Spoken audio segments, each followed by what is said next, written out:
Hey guys, I thought I'd shoot this quick video just to answer the eternal question, where do you get your protein? And I get asked this by many of my clients, especially when they're moving from a non-plant-based diet to a plant-based diet. Do I need to substitute with more protein? Do I need to get a protein powder? Do I need to get lots of tofu? I fully understand because I came from that mindset where I made the switch from non-plant-based to plant-based. I was a kilo a day, meat-eating bodybuilder back in the day, and I switched overnight for ethical reasons. And I literally had that same mindset as well. I had like, okay, I need to have about 40% of my calories from protein, about a kilo of protein. That means that if I move to plant-based, I need a kilo of tofu and legumes, which kind of made sense at that point. But it's taken a while for me to get to this point to really fully understand what plant-based nutrition is. And the biggest shift for me, and I know for many people moving and really getting plant-based, is understanding the difference between reductionism and holism. So really understanding that it's not all about macros, it is whole foods, particularly plant-based. And when you actually focus on this shift from reductionism to holism, you're going to get your macros, your micros, your phytos, your fiber, and your water all sorted by default. Back to the question, where do you get your protein? So what is protein? Protein is comprised of amino acids.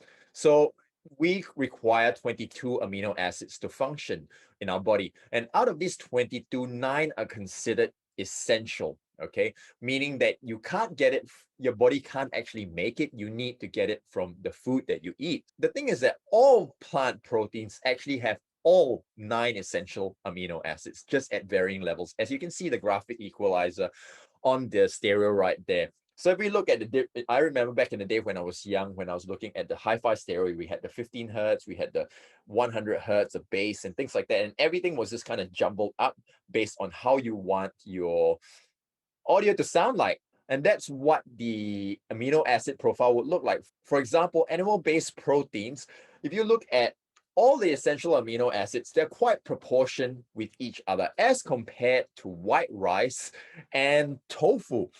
So the thing is that that's why plant proteins are sometimes referred to as incomplete, because although they have all 9 essential amino acids, they are not in proportion with each other and they're not maxed out, as you can see, compared to chicken breast. If we compare white rice, all 9 essential amino acids are present. If we look at tofu, it's a little bit higher.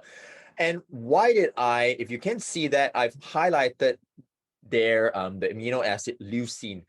Leucine is what's known as the anabolic amino acid, meaning that it triggers muscle protein synthesis. So essentially, it helps muscle growth.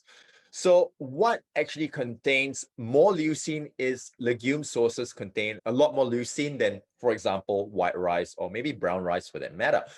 So it's important to just kind of understand that all 9 essential amino acids are actually present, just probably at much lower levels and not as in proportion with each other as compared to chicken breast, for example.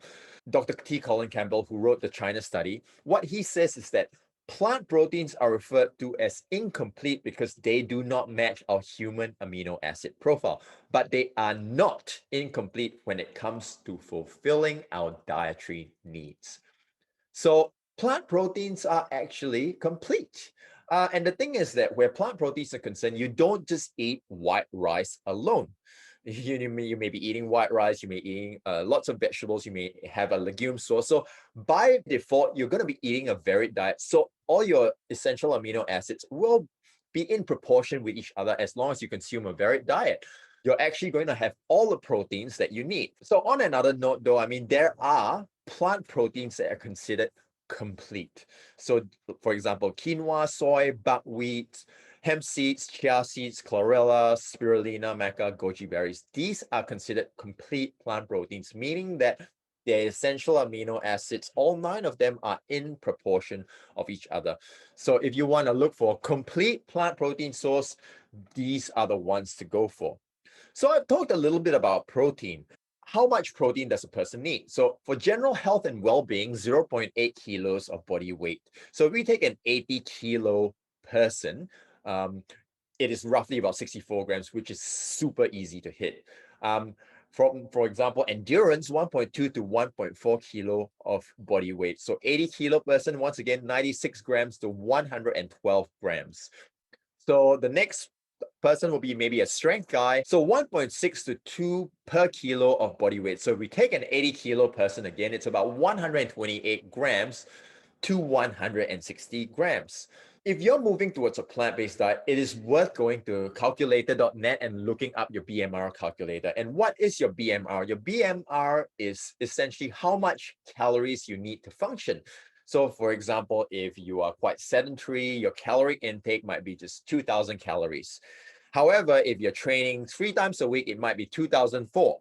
If you're training 6 or 7 times a week, like myself, six times a day, not 6 times a day, 6 times a week, it would bump up to, in this case, 3,118 calories per day. So I put my information in there, 42, 179, 82, and it spit that out. So BMR just sitting and doing nothing is 1,808. But because I'm training intense exercise 6 or 7 times a week, it's 3,118. So this is an average meal plan. So based on that calculation, I always think if you're moving towards a plant-based diet, it is worth tracking how many calories you're doing. You can use something like MyFitnessPal or Chronometer just to track for 3 to 4 days to see where you sit. Because if you don't track, you don't actually know whether you're under-consuming or over-consuming. Plant calories are a lot less calorically dense than animal-based calories. So it's easy to fall short of your caloric goal. So some people that move towards a plant-based diet suddenly feel lethargy. They worry that maybe they're not getting enough protein, maybe they're iron deficient. More often than not is insufficient calories being consumed. So that's why it's important to understand what your BMR is. As I shared earlier, was 3,118 calories. And track it. Track for 3-4 days to see where you sit. All right. So this is an average meal plan, or something that I would have. Not really jacking up the protein. I'm just having a varied plant-based diet with legumes, whole grains, and lots of fruits and vegetables. So what this calculation brought me up to was I was consuming 3,221 calories. All right, 3,221 calories, plant calories.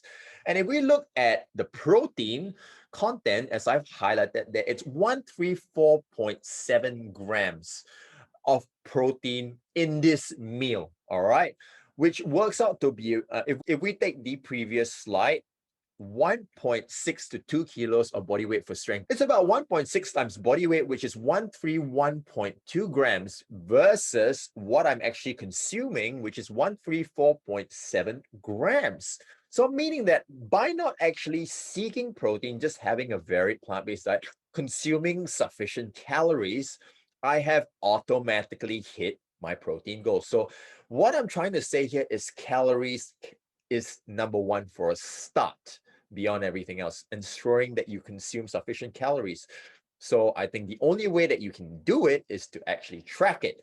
And if we look at the fat as well, fat is generally low. So what is considered a healthy plant-based diet? It comprises of lots of fruits and vegetables, whole grains, legumes, and nuts and seeds. So whole fat. Personally, I don't consume any refined oils. So most of my fat actually comes from whole plant-based sources, from nuts and seeds, as I've just shared, even just nut butters, for example. And by focusing on whole fats, naturally my fat content is quite low. And if you're moving towards a whole food plant-based diet, the goal is to focus really on whole fat rather than oils and refined oils, because in the whole food plant-based world, refined oils are not considered part of a healthy diet. I mean, let's not talk about omega-3s and things like that. That's a different conversation altogether. But sticking to whole fats, avocados, coconut meat, and of course nuts and seeds, as I've just mentioned a few times. So really the key is, rather than thinking of that mindset of where I used to be, oh, I need to substitute with a ton of protein, I really need to have lots of tofu, I need to have a plant-based protein powder. The key is to consume sufficient calories based on your activity level. All right, however much you're training, and then making sure that you're just track that you're kind of sitting around where you need to be. And if you want to put on muscle in that sense, you might want to increase, your calorie intake, be on a surplus. Or if you want to drop body fat a little, normally what happens is you move towards a whole food plant-based diet, you will automatically drop body fat because you're eliminating inflammation, you're increasing your fiber intake. At the same time, you're getting a lot more vitamins, minerals, nutrients, antioxidants as well. So it's going to be a lot healthier for you.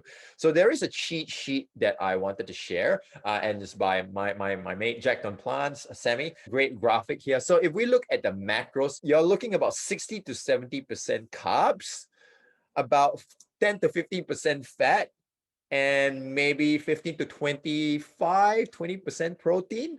And you will easily hit that without using a plant-based protein powder or trying to really seek protein out.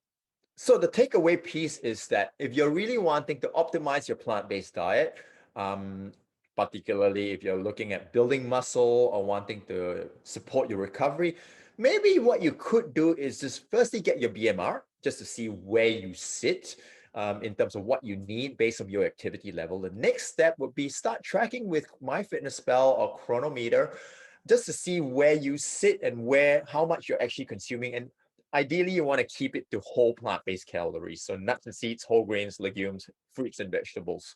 So because that is calories that your body can actually utilize. I mean, yes, I wouldn't say rely on fake meats because at the end of the day, it has its place. It's still a processed food. Relying on whole foods. Hope that helps and hope that makes sense. I will be shooting another video down the track just to explain calorie density. So until the next one,